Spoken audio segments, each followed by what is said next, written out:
to commemorate the anniversary of the Tiananmen Square massacre, and so I want to thank him for his leadership. I want to thank all the members of the committee who showed up in a bipartisan fashion, as well as our guests. And I know Peter Jeffries is going to join us in a little bit, and we'll recognize him. With that, I'll hand it over to Speaker McCarthy.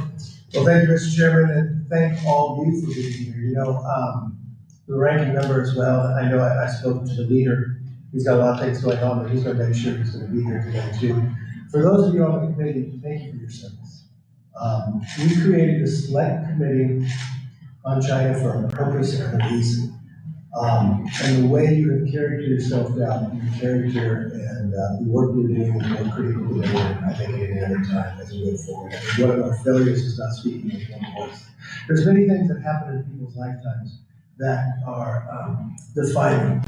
There are two things that happened that I have watched that I wish I could have been at. The fall of the Berlin Wall and Tiananmen Square. When I watched the students starting in April and why they entered the square, it was all about freedom. When they built the goddess of democracy, it looked a little like the Statue of Liberty, the definition. When I watched a young man that I've never known his name, I don't know anybody in the world who knows his name, stand in front of a tank. The tank moves left, he moves left. The tank moves right, he moves right. The reason why we don't know his name is because he's not alive today. But he knew at that moment what he was doing. He was giving his life for the idea of freedom. And to thank in the middle of the night the hundreds of thousands that got killed. Not for a revolution, but for the idea of freedom. Freedom of the press. I remember my first ability to go to Tiananmen Square, first entrance to China. I believe it was 1995. And I remember there was a sign in Tiananmen Square that had the number of minutes and the number of days to Hong Kong given their control. And I remember being in Tiananmen Square, and some people would fly a kite, and they would tie the kite off so it would still fly, and I didn't understand. And I asked, why do they do that? And it was to say that they still stood with the students. But the kite symbolized freedom, it could still fly. And it was a soft protest to that day. And I wonder how many people today in China still know about what transpired that day. I know there are many things in life, but the idea of freedom isn't stuck to one country. It's human, that everybody craves, that everybody has the respect and the idea to speak. So it's important that we never forget the day of Tiananmen Square. It's important as lawmakers that we pass and we stand for freedom no matter where it matters around the world. So what we're doing today, I hope you understand. And I hope the world understands that when we speak here, you may see us battle about a lot of different issues. But when it comes to freedom, when it comes to China, I hope the world begins to see that we're speaking in one voice, with both sides of the aisle united together. And I know we have some guests here, and some that were even there. And I think, from one standpoint, I'm excited the way Congress is handling this today. I'm excited the way we're looking towards the future and the way that we can stand up for freedom in all parts of the world.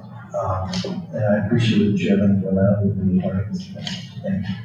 Thank you, sir. And thank you for setting the tone. I think a lot of us have been talking about the meeting we had with you and Peter Jeffries, and that's a rare thing. It rarely happens on Capitol Hill. So that set the tone for the committee's work, and I want to thank Ranking Member Christian Morphy for being such an incredible partner on these issues. A friend from China told me an old joke, which is that under the CCP, the future is predictable, but it's hard to know what's going to happen in the past.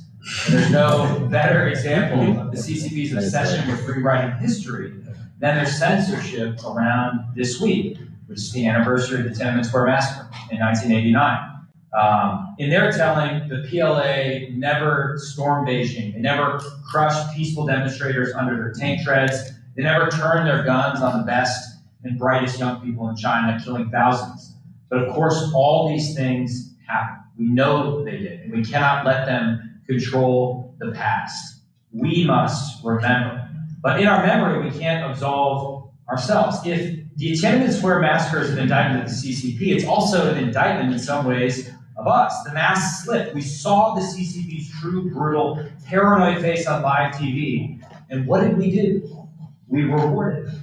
Not immediately, but in the end. We delinked human rights from trade status. We shepherded their access to the WTO. When we here in America look at Tank Man, we should feel no righteousness. His courage is remarkable because it's set against the backdrop of so many people's own cowardice. We gave the PRC diplomatic slaps on the wrist. We issued some sternly worded statements, and we went straight back to our policy of relentless economic engagement.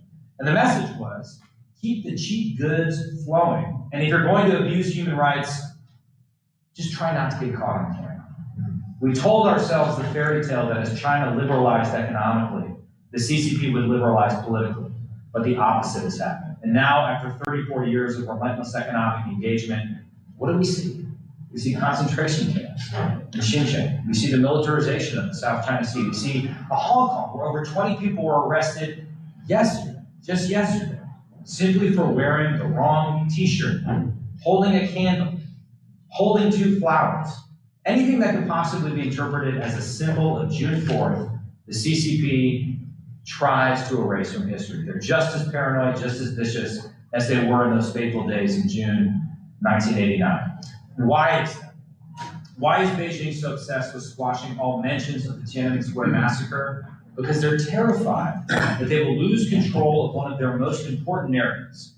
And they're telling the Chinese people desire the safety and security of the party that the party provides far more than any pesky freedoms of conscience. And that's why CCP censors have also removed the Xitong Bridge from the map apps in China this week, just this week that happened.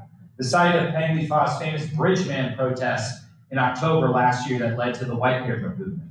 And Bridgeman shows that today is not just about remembering something that happened 34 years ago. It's about learning the lessons for our current time. We've had alarming reports about crackdowns on the White Paper protests around China. If the world turns its back on the peaceful White Paper protesters, Bridgeman, the CCP will know that it can still get away with brutalities like Tiananmen Square. Appeasing the CCP, and I'll end here, only emboldens the worst authoritarian instincts of this Marxist-Leninist regime. The famous Soviet dissident Alexander Solzhenitsyn may have put it best. He said, the very ideology of communism, all Lenin's teachings are that if you can take it, do so. If you can attack, strike. But if there's a wall, then retreat. The communist leaders respect only firmness and have contempt for persons who continually give in to them.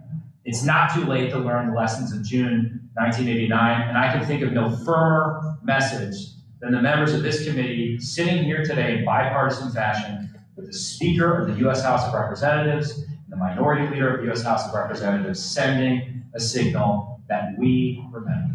We will not forget. With that, I'll turn it over to Ranking Member Christian Wolf. Well, thank you so much, Speaker, and thank you, Chairman. Thank you for passing the mic, Speaker. Actually, this gathering reminds me of the first meeting we had in your office, which you probably remember very well. It was very unique because seldom do you see the Speaker and the Minority Leader sitting next to each other. And I remember exactly what you said, Speaker. You said, if you want to engage in partisanship, I've got committees for that. If you want to get something done. Wasn't that an off-the-record comment? Not anymore. If you want to get something done, this is a committee where we're going to get something done. And thank you, Chairman Gallagher, for your incredible leadership, and thank you to all of you for your service. A philosopher once said, the secret to happiness is freedom, and the secret to freedom is courage. And today I brought a picture of precisely that scene of courage that the Speaker described and the Chairman alluded to, which is the scene that is indelibly imprinted in all of our minds about Tiananmen Square. This man standing in front of that tank, and people had a choice on that day. Do you stand with that man who stood up to power, or do you stand with that tank and the brutal Chinese Communist Party which sought to quash freedom? Many, like you two and others, stood with that man. And so many Chinese people were exiled or worse for standing with that man. Then there are a lot of people who stood with that tank and stood with the CCP and thought business could just proceed as usual. And we see what has happened in the intervening time. And so today, we have to remember that when Chairman Xi Jinping says he will, quote, crack down hard on subversion and separatist activities by those deemed as, quote, enemy forces, he is telling the world that the CCP will send those tanks again against anyone who stands up for freedom. And he will deem his own people enemies of the state. We've seen this in Xinjiang with the genocide of the Uyghur people. We've seen this in Hong Kong with the suppression of people who seek freedom. And we see this, of course, in Tibet with the persecution of the Tibetan people. And so today, we say with one voice, in a bipartisan fashion, no more. No more. We are going to speak for freedom. We're going to stand with anybody who does the same. And so I look forward to not only remembering this day, but using this day as a call to action. That is what this committee is about. And so thank you, Speaker, thank you, Chairman, thank you to all of you for joining in acting and not just remembering based on what happened in June of 1989. Thank you. Thank you. We are honored to be joined by two very important guests this evening. I should note that Diamond always reminds me that my pronunciation of names, my pronunciation of Mandarin is terrible. I spent my adult life learning Arabic, the wrong language, so I apologize.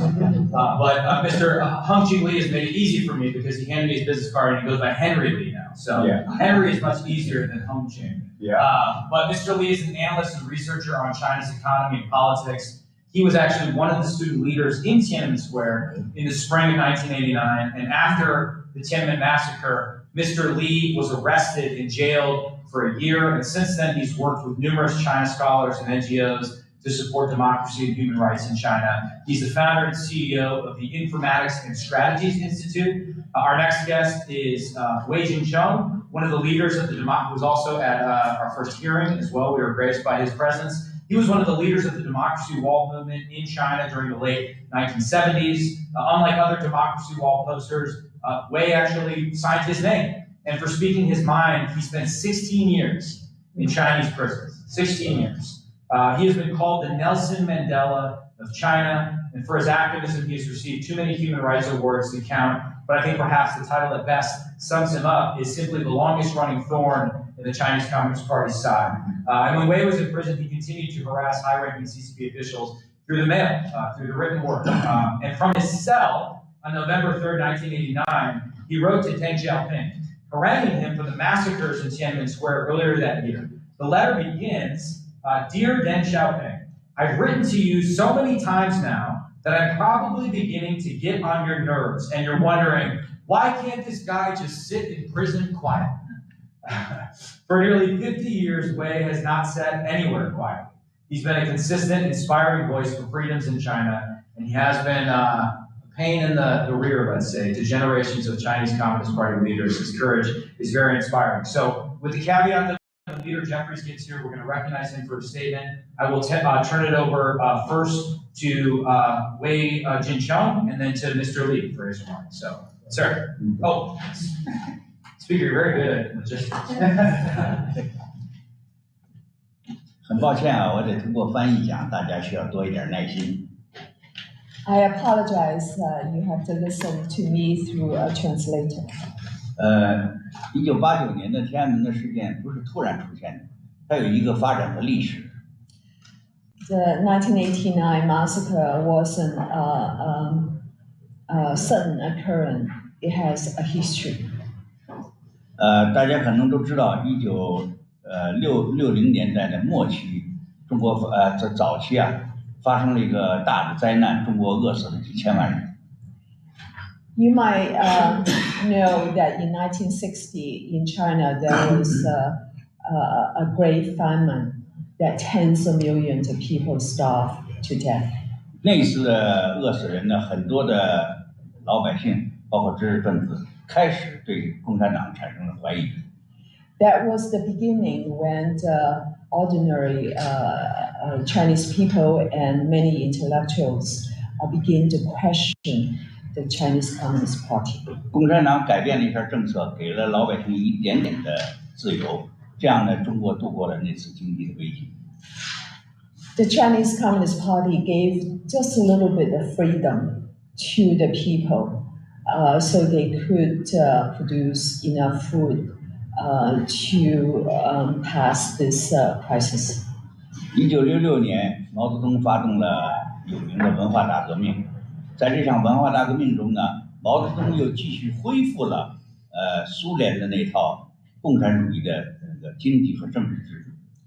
In 1966, Chairman Mao Zedong started the Marxist-Leninist tradition that originated in the Soviet Union, the repressive tactic returned to China. 他这个做法呢，在10年之中把中国的经济搞垮了，而且老百姓也感到非常痛苦，受到压迫，想要反抗。所以在70年代末就产生了这个民间的这个反抗运动。During this 10 years of Cultural Revolution, people were suffering a great deal and longed for more freedom. And in the end of 1970s, that created a condition of resistance. 这个反抗的运动呢，有很多人提出来，这个马克思主义可能是错的，共产党可能是错的，这个就形成了那个民主墙运动。Many question that Marxism could be wrong, and the Chinese Communist Party could be wrong, and that created the democracy war movement. 一旦人们的思想脱离了马克思主义的控制，人们开始思考是不是要学习西方的制度呢？西方人好像过得比我们好，这个时候共产党在人民群众的压力之下，也不得不改变政策，这就是邓小平的后来的改革开放政策。When people start questioning and then ask, why do we not study the system from the West? That the Westerners are living a better life than we do. That creates a condition that force Deng Xiaoping's reform. 这场思想的解放呢，在中国社会上酝酿了10年，整个的80年代，大家都在这个思想越来越开放，包括西方的思想慢慢进入到中国。During the 80s, this liberation of thinking created more chances to learn about other system and about the West. 这个时候，共产党感到了威胁，他们觉得继续开放下去，继续让思想这么发展下去，那么共产党的统治就要垮台了。The Chinese Communist Party began to feel afraid because the continuation of liberation thinking would ultimately bring to the downfall of the Chinese Communist Party. 由于人们要求自由、要求民主的这个想法太强烈了，所以在1989年就爆发了一场民主运动。于是共产党就感到没有其他办法了，不能说服老百姓，只能出动军队来屠杀老百姓。This created the Tiananmen protest movement in 1989. The Chinese Communist Party felt that they cannot persuade the people. The only way they could repress the people is by opening the guns. 据共产党内部的统计，光在北京市就杀死了超过1万人。Just the death in the city of Beijing alone is 10,000. 在这场屠杀之后呢，美国政府扮演了不是很光彩的角色。After this massacre, the government of the United States did not play a glorious role. 美国的制裁停留在口头上，而且很快就派了特使去向邓小平通报情况，表示两国还是要继续友好。Sanctions were mainly words, and very quickly, special envoy was sent to Beijing to improve relations.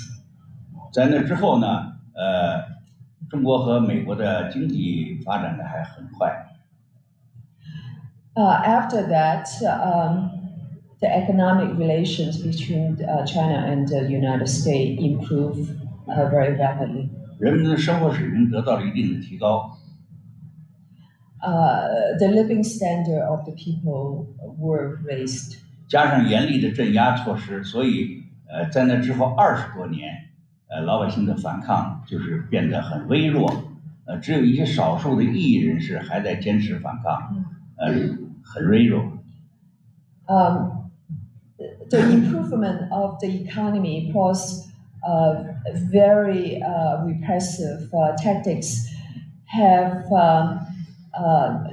led to very weak resistance. 但是现在最近这几年，中国的经济变得非常糟糕。These few years, the economy has deteriorated and resistance has gone up. 习近平用非常高压的政策来镇压社会上的各种不满。Xi Jinping used high pressure tactic of repression have led to a widespread dissatisfaction. 这个形势很像是文化革命后期或者1980年的形势，就是人民群众非常不满，而政府已经没有办法处理了。This situation currently is very similar to late 1980s when there's widespread dissatisfaction and the government has no real method to satisfy the people, then resistance. 大家注意到中国社会上发生了一场白纸运动，然后又有这个各种抗议活动，非常频繁。You might have noticed the white paper movement is widespread and all kinds of resistance are sprouting. 而这个形势呢，加上经济下滑，和1989年的情况非常相似。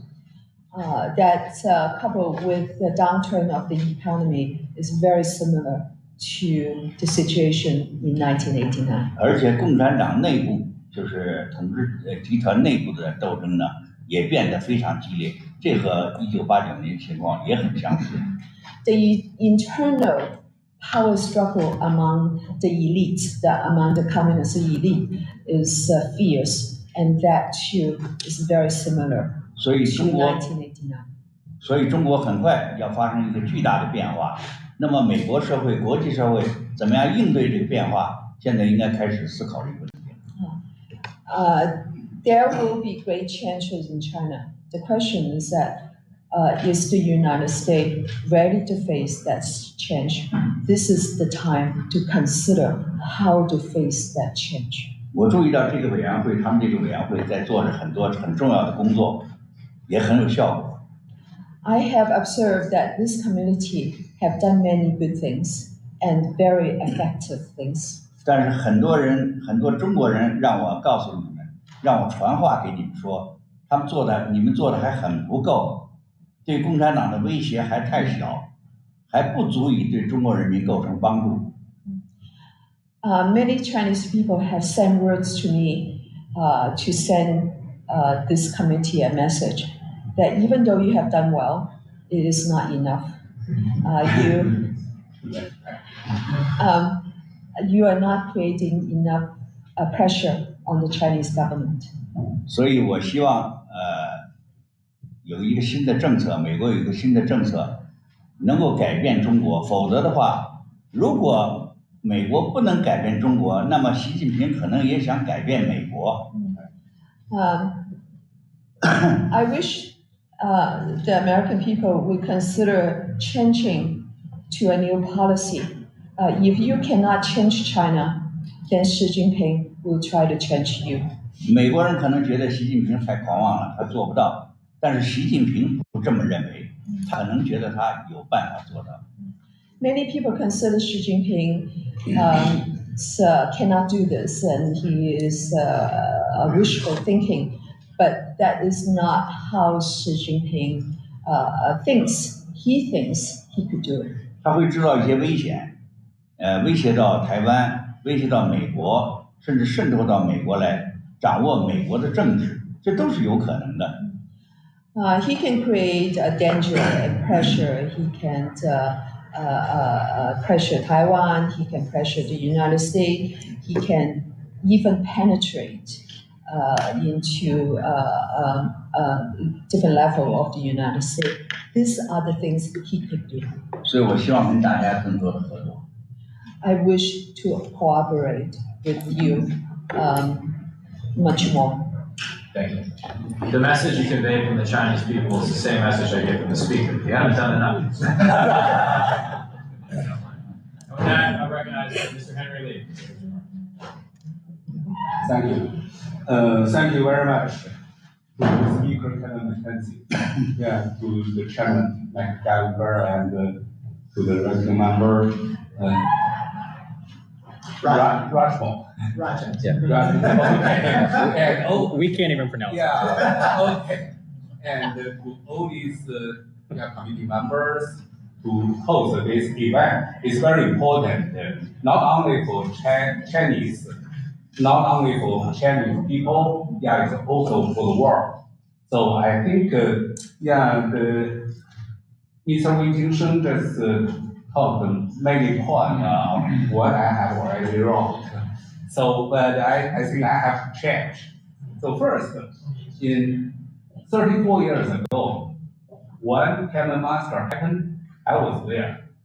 The whole evening until the early morning, I left Tiananmen Square by 7. Just a little bit before 7 a.m. is the deadline for the PLA member to control the square. So I was one of the last group people who were pushed out from there. So when I get back in that time, I was a senior student in Tsinghua University. And when I get back to my condo, so all my shirt was black. It's not mine, it's my colleagues. So from there, so you can feel it's how hard to pass through that. So in that time, I was 22 years old. And right now I'm 56. So since 34 years passed away. So however, I think just like Mr. Wei Jingsheng said, so all our Chinese people, we still want to get democracy. We still want to protect our rights. So honestly, I think all our modern fighting for the democracy is from Mr. Wei Jingsheng. Since when we grew up, when I was in the high school, I heard his fifth modernization. So his famous point. So since he said Deng Xiaoping covered four factors of modernization, but he said it's not enough. Since without democracy, China is not a normal modern country. So we need democracy. From there, I think we start try to understand why. And during the 1980s, so I call it the best period of the CCP period. Since in that time we get a lot of resource, we can learn a lot of things from the Western country, including the democracy system. So that it lead to 1989 student movement. So after that, so in that time, Deng Xiaoping used to say, we can kill 200,000 people, and then it will give us 20 years the power. We can hold the power of 20 years. Yeah, he did it. CCP did it. Right now, 34 years passed away. So they still on the power, right? So and the situation of human rights and democracy was worse and worse, become worse and worse. You can see, ranking member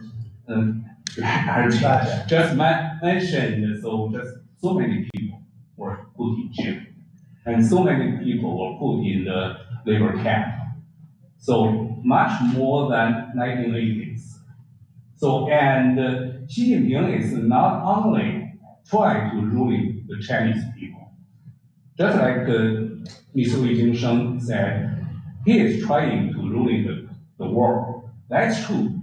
That's true. Since you can see, he has so many, he creates so many concepts, try to do lots of things by helping the other country, It's not true. He just deliver the death to all these countries. So, but right now, the China's economy dropped down so much that he has not got the power as before. So this is the chance. And so many Chinese people, right now they are struggling on their daily life.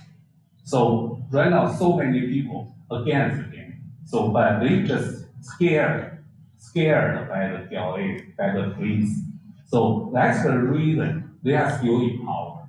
So I think right now, if our Chinese people, just like a Cold War, or we didn't dare to do something, it's not true. It's also not true. So just like you just mentioned the bridge man. So 34 years ago, we have the tank man, including myself. We dare to give our life for the freedom, for the democracy. So I think right now we still have so many people dare to stand up, just like it just happened last year. At the end of last year, the white paper movement. So many young people stand on the street. And also, I think they are much more braver than us, since we never, in 1989, we never step down CCP. But this time, only many police, many protesting points they call, step down Xi Jinping, step down CCP. So they have already found the system is totally corrupted, totally wrong. So they need the new democracy, just like the fresh air.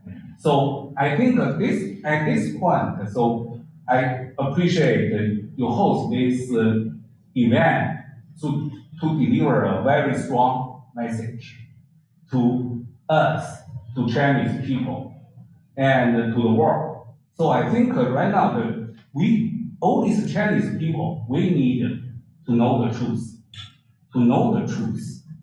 Since the propaganda of CCP, they have already brainwashed many people, and plus they're scared. So that not so many people dare to stand up. So that your signal will encourage them to stand up. It's very important. Second, I think don't be afraid to say you don't need to say we will not expect or persuade to the regime change. I think many public speakers, many politicians, when they deal with Chinese government, they always say, oh yeah, we didn't try to use regime change. We can let you know, since it's internal event. No, it's not internal. Human rights is not internal. So massacre is not internal. So then, I think as the leader of the democracy world, United States got to stand up to say it's not internal. If you did this, we will say no. So, and also there is a very important thing is don't say that you deliver a wrong message to Chinese people. This is very, very important. And I think And to the end, so I will share a story. It's a short story. It happened in the lockdown of the pandemic. Yeah, there was a group of police trying to arrest young people since he refused to test to have a CPR test. And since they were locked in the apartment, and then the police just threatened him. So that if you didn't follow us, if you didn't cooperate with us, your generation will be affected, and your son, your daughter, and your grandson, granddaughter will also affected.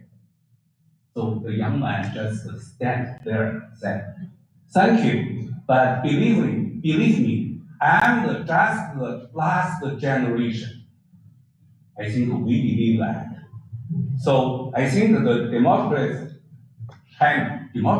China will become our country in our generation. We believe that. So we need help from all of you. Thank you. Thank you both for your bravery and for your words. I know the speaker's already stayed past his time, so why don't we just open it up for discussion and questions, and then the speaker may have to leave, and the minority leader will come at some point and destroy us. There was an interesting article in the New York Times about youth unemployment, and it seems to me the discontent of unemployed youth in China is a ticking time bomb. And what I found striking is Xi Jinping's reaction. Instead of promising his people's prosperity, he's using language like "eat bitterness." He's glorifying hardship. Almost, he's resigned to a world without economic growth, without prosperity, which is a shift. So, can you comment on the politics of youth unemployment in China? Yes, I think they have already made their decision to try. They call the Taiwan, the United Union. The Taiwan is the core value for the country, for the party. And honestly, I think most Chinese people, they understand it's not the core value of the country, it's the core value of himself. So he wants to build up his legacy as the great king in the history. So that's the reason he wants to give something in the history. But before, I think 10 years ago, when he was not the president, he was not in this way. Just because he got power, so then he wants to move forward. He dared to try to challenge, even for they lost the oldest cities. So they don't care. He didn't care. He even I heard he even planned to move the capital to Xi'an. Xi'an is the northwest city. So he even dare to do that. So so he is very dangerous. He is very dangerous. So yeah, that's what I heard, and also I think the Chinese people, many of them, they know.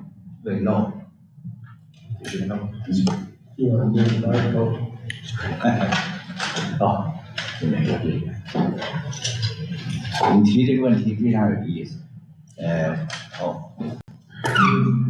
Your question is very interesting. 任何国家如果失业的人太多了，社会都产生动荡。In any country, when the unemployment rate is too high, there's always instability. 而且在中国现在是有几千万的知识分子、大学毕业生，他们在失业。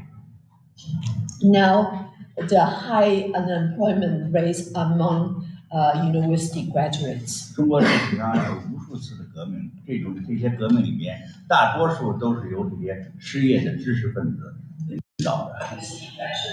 In China, there has been thousands of instability and movements, and they were always led by unemployed intellectuals. 那么如何解决这个困难？习近平不可能提供更多的工作机会。那么如何解决这困难呢？对很多国家来说，发动一场战争是解决这些困难的一个可以参考的方法。Now, how do you solve the unemployment problems? Since Xi Jinping cannot provide more job opportunity, the alternative is to initiate a war. 而且现在中国军队已经足够强大，不能小看它。Now, the Chinese Communist military is very strong. You cannot underestimate. 而且看上去，很多中国人都看上去，习近平是在准备一场战争。Most Chinese people, in their observation, they believe Xi Jinping is preparing for war. 但是中国里边也有很多的官员和军官、高级军官反对对台湾发动战争。But there are also many the Chinese Communist officials, some of them high level, that they are against. 最近习近平把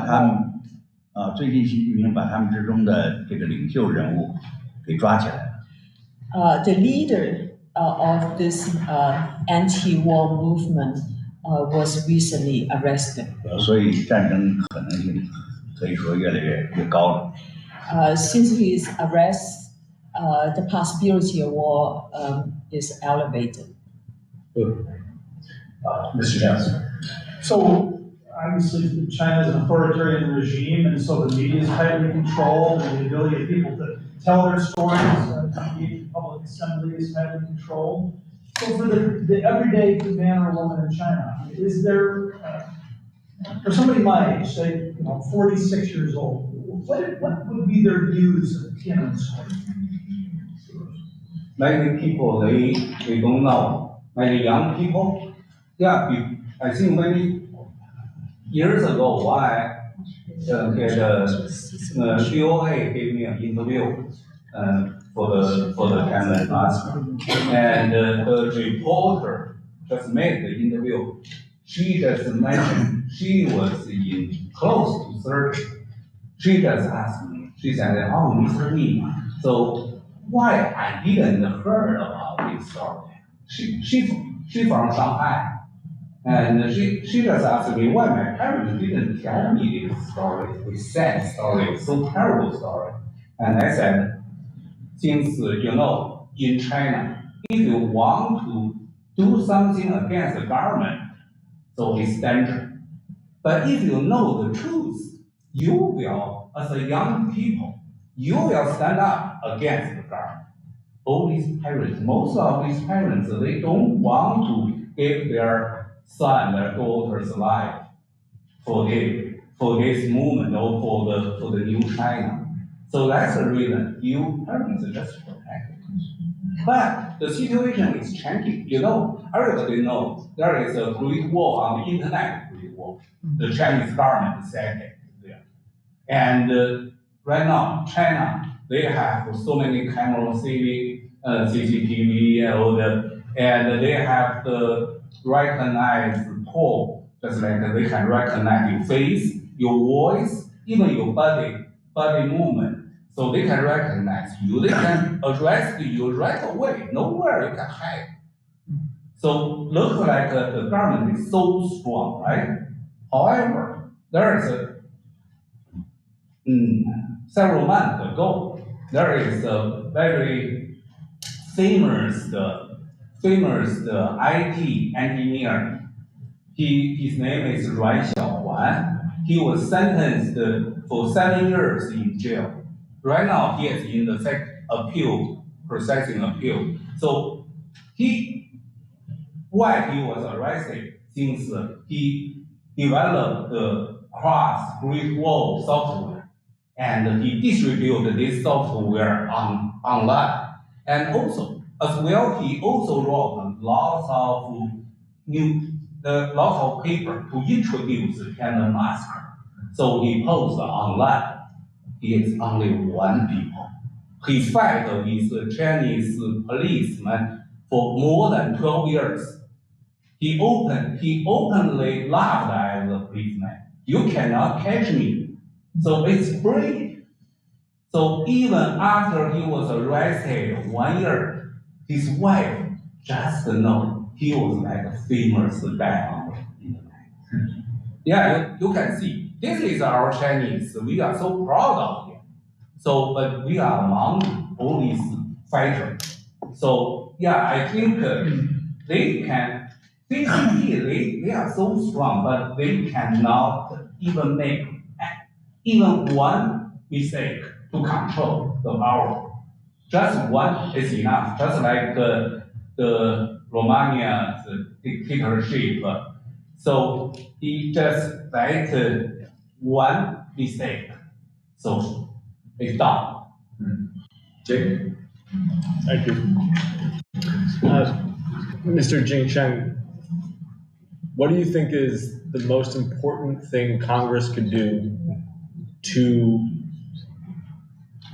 convince Xi Jinping that any kind of attempt to change the status quo with Taiwan would be a disaster?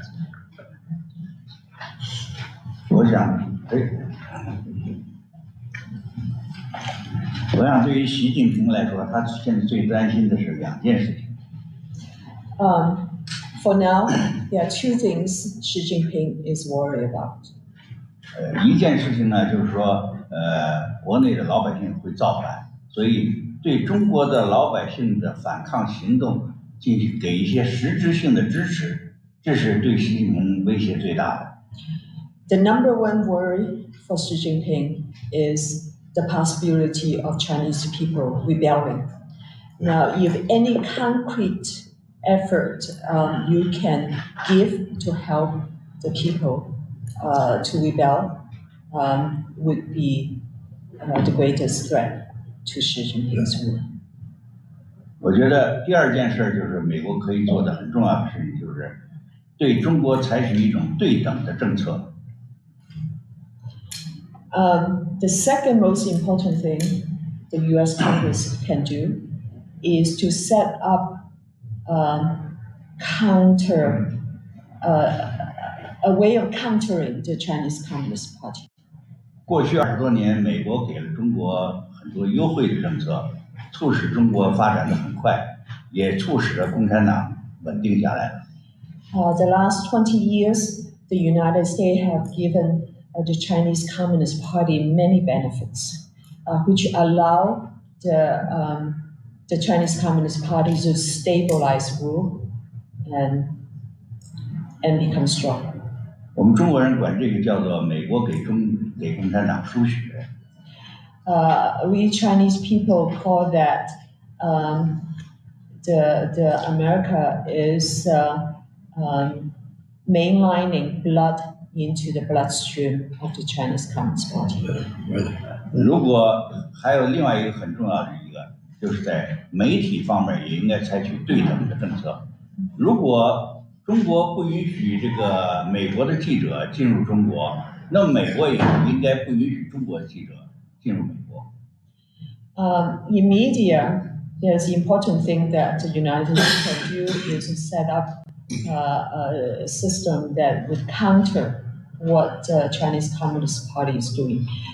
For instance, if the PRC would not let American journalists to go to China, then the United States should not let Chinese journalists come to the United States. 因为中国对美国这些记者的威胁，不仅是减少了美国的记者，而且使得很多的记者不敢说实话。This pressure that the Chinese government put on journalists not only make their life difficult, but make them afraid to speak out. 所以说，这个在新闻媒体方面的对等政策，我觉得是第一重要的政策。In media, in journalism, we consider this is the most important thing to do to make the position more equalized. 一方面让美国人民能够了解更多中国的真实情况，另一方面呢，也使得中国人民能够更多的了解外国的情况。If the media are loosened up, then the people in China will learn more about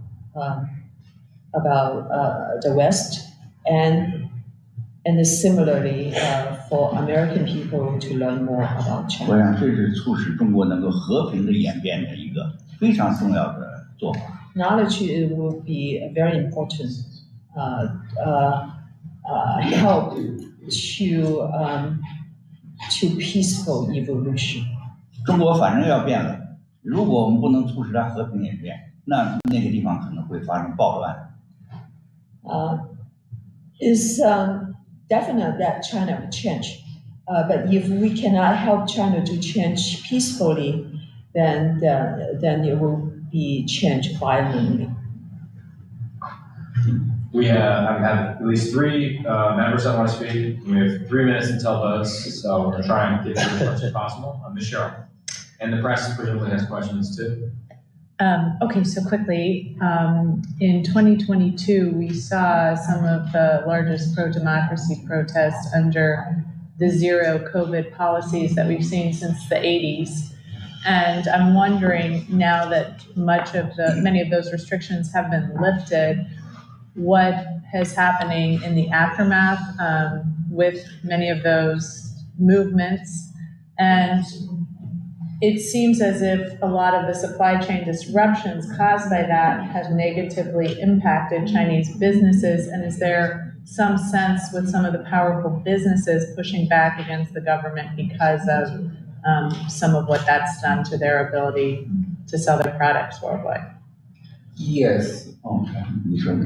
Yes, I think, you just mentioned, so that we call the white paper movement. So first, many of all these activists were arrested, and some of them were released, but several of them still in jail right now. So we didn't know where they are. So first, second, so after they lifted all these restrictions, that's true. The China's economy they tried to rebuild the business like back to 2019.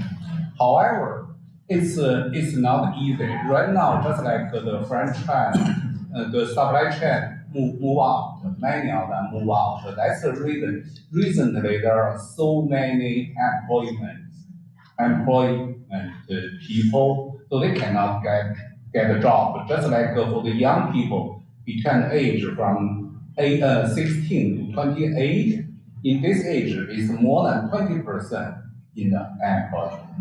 So it's a very, very serious situation. And so right now the comeback business is almost on the just like a restaurant business, and even the shopping mall is not good. It's still very, very low, and for high tech manufacturer very low. So that's the reason it's currently the big challenge for Xi Jinping is should be recall the business, rebuild it back. But right now, I think just like Ms. Wei Jingsheng said, right now it's not on his top priority. His top priority is still try to first hold his power. Second, try to do something against just like Taiwan or something. Try to transfer his pressure out. Try to do that. So that's what my observation maybe 老魏。您在观察中国的时候，有一件事上是美国和中国完全不同的。When you are observing China and the United States, there's one thing, they are completely opposite. 美国是民主制度，所以美国的政治家要听老百姓说话。America is a democracy. American politicians have to listen to the people. 中国是专制制度，所有的老百姓，包括那些企业家、那些大企业，都要听共产党说话。China is an autocracy. All its people and including the businessmen and the entrepreneurs, the big business, they all have to listen. 当那些美国的企业家说他们会去影响中国政府的时候，你千万不要相信。If American business leaders tell you that they will go to China and influence the leaders in China, don't believe them. 实际上是中国政府要求他们来影响美国的政治家。The reality is that the Chinese government want American businessmen to influence the politician of the United States. 而且他们会乖乖的来做，因为他们怕丢掉钱。And the American businessmen are very obedient because they are very afraid of losing their profit. Mr. Benjamin. With the CCP operates like every other totalitarian government that in history, which is control the information.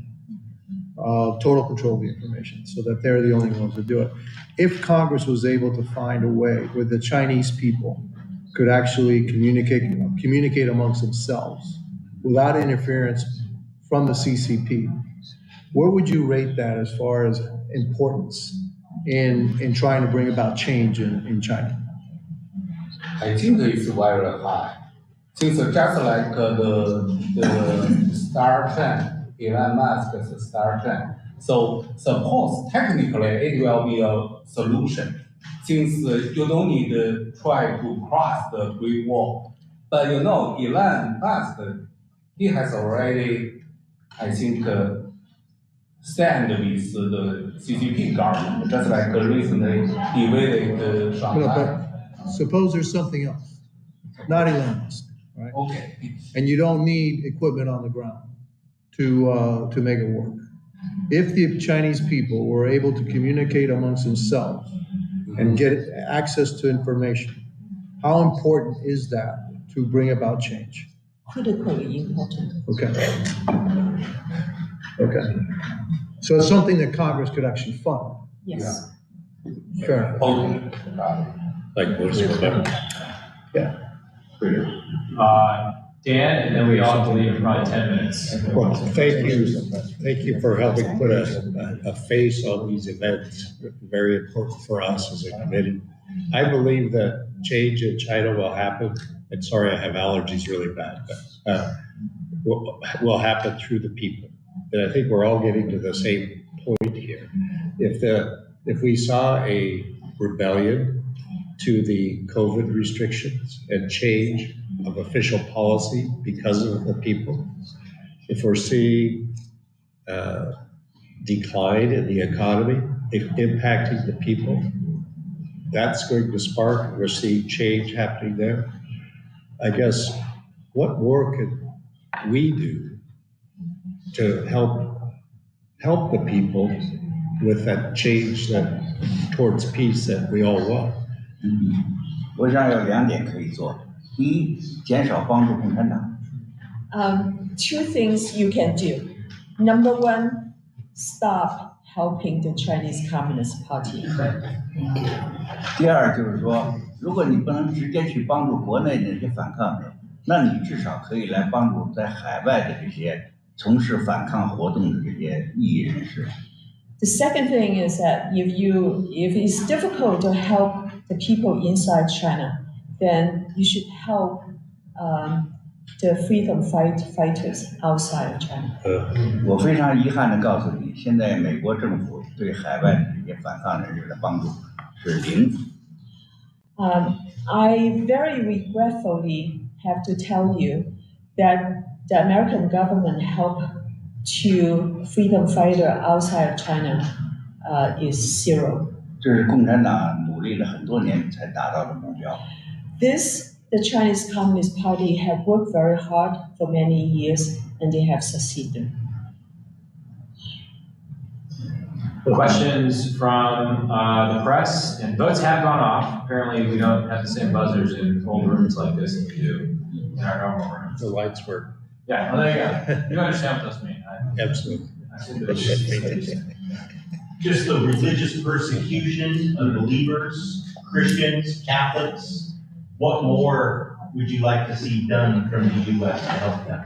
Okay, the committee's work first. We had a very serious hearing on the ongoing Uyghur genocide. A lot of policy recommendations came out of that. We just unanimously endorsed a set of policy recommendations designed to not only shine a light on the crimes against humanity occurring in the Xinjiang Autonomous Region, but also take legislative action. So, for example, one thing we're looking at is the this loophole in the is this the microphone? I'm trying to speak. It's okay, hand that to me.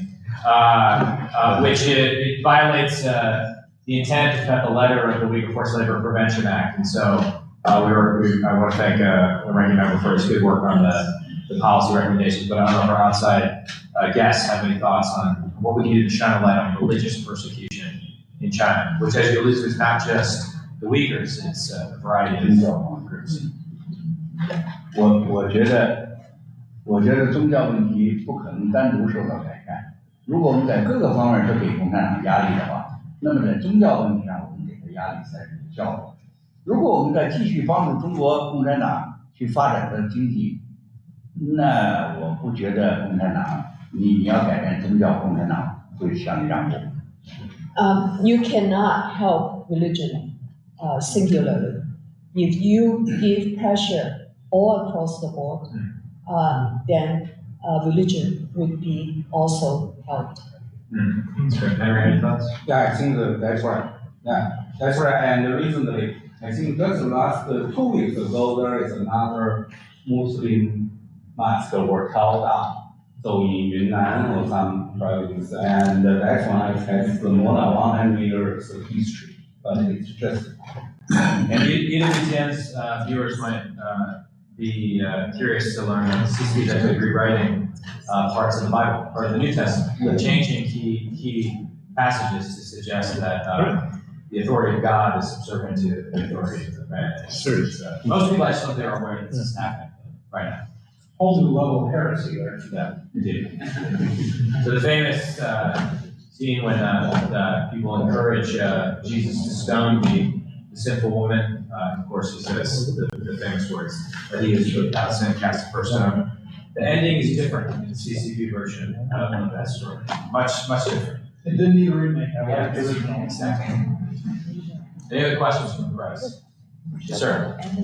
Chairman Gallagher and after hearing thoughts from Mr. Lee and Mr. Wright, what is your thinking about the next step that company would take after hearing their thoughts? I'll just briefly, and I'll turn over to the ranking member. I think what we started to do with our last hearing, and what we're going to do in our next couple of hearings, is look at the complicated aspect of our economic interdependence with China and how we can de-risk or selectively decouple. You heard about the role that American business plays sometimes in encouraging the worst impulses of the Chinese Communist Party. So this committee is going to look for a thoughtful but strong way that we can put some guardrails on that economic relationship to make sure that we are not subsidizing genocide or subsidizing the Chinese military's modernization. And it's very difficult, it's very complex, as Roger and I thought through, but that's where we're going to turn a lot of our attention. I approve that message. There you go. Probably one more question before we all have to go vote. Yes, sir. It just produced a documentary on election July. What is your estimate of July's prospects of the I can say something. I think, it's in Hong Kong movement. I learned 2 years ago or 3 years ago. In that time, they start moving the movement they call the Be Water. They try to decentralize or something. And I believe Mr. Lai right now he must rethink about that, since we know each other and we respect each other, but right now we have to make sure. So just like Mr. Wittgenstein said, so if China has no democrat, then no democratic system, then you cannot expect any freedom. So for Hong Kong, for Uyghurs, for Tibetans, So anybody for Taiwan. So that's the reason the only one way we can get the solution is change China.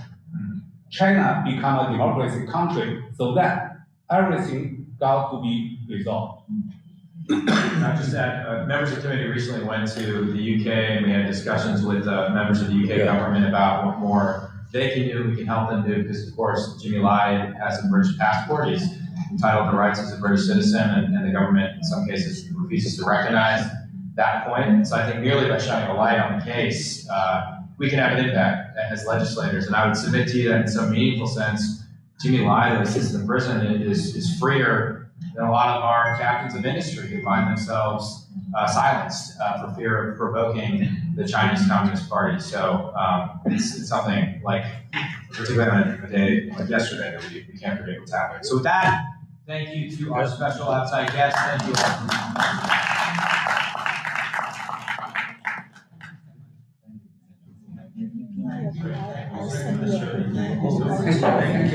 I know you made this new house.